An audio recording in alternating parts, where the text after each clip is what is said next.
महंगाई एक अजीब सा शब्द है। सुनने में सामान्य रूप से प्रचलित इस शब्द में ऐसा लगता है कि महंगाई वो है जो सीधे आपकी जेब पर वार करेगी, लेकिन कभी कभी महंगाई आपको सीधे नहीं बल्कि अपरोक्ष और लंबे समय के ज्यादा गहरे घाव देती है, आपको पता भी नहीं चलता।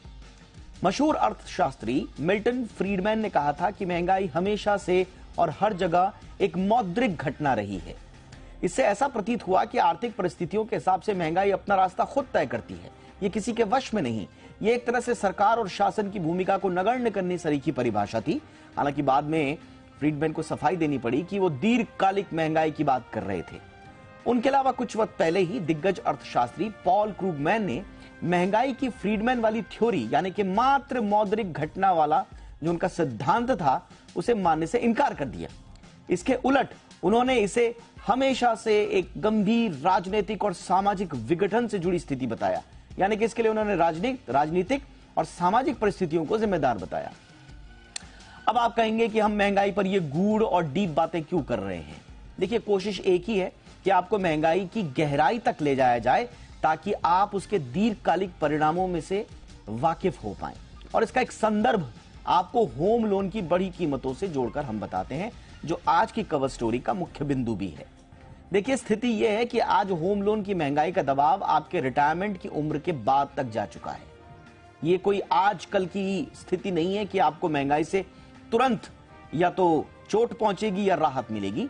ये पोस्ट रिटायरमेंट एज तक जा रही है, यानी कि रीपेमेंट टेन्योर के रिटायरमेंट एज के पार जाने की स्थिति आ चुकी है। अब इसका मतलब क्या है और एक आम आदमी को इस दबाव को कम करने के लिए क्या करना होगा, यह हम आपको आगे बताएंगे। लेकिन पहले यह समझिए कि यह दबाव कितना बड़ा है। देखिए, आरबीआई की ओर से महंगाई को काबू में करने के लिए आपने देखा होगा लगातार ब्याज दरों को बढ़ाया जा रहा है। अब इसने अपना असर दिखाना शुरू भी कर दिया है। पिछले 10 महीनों में आरबीआई ने 250 बेसिस पॉइंट्स की बढ़ोतरी की है। इसका असर यह हुआ है कि होम लोन पर इसका अब असर दिख रहा है। जिन लोगों ने होम लोन अप्रैल 2022 में 6.5% पर लिया होगा, उन्हें अब 9% या इससे ज्यादा की दर पर चुकाना पड़ रहा है। यानी एक साल पहले जो होम लोन काफी आकर्षक था, वो अब मजबूरी का ही सौदा बनकर रह गया है। इसे कुछ ग्राफिक्स के जरिए और आसानी से आपको समझा रहे हैं हम, आपके साथ साथ ग्राफिक्स भी चल रहे हैं और इसी को मैं थोड़ा एक्सप्लेन भी कर लेता हूं। मान लीजिए आप आज 50 लाख रुपए तक का कोई होम लोन लेने जाते हैं और आपको ब्याज का पुराना रेट यानी कि 6.5% ऑफर हो जाता है, तो आपको उसकी भरपाई के लिए हर महीने 43,555 रुपए के हिसाब से देने पड़ेंगे और आपका लोन जो है वो 15 साल में निपट जाएगा।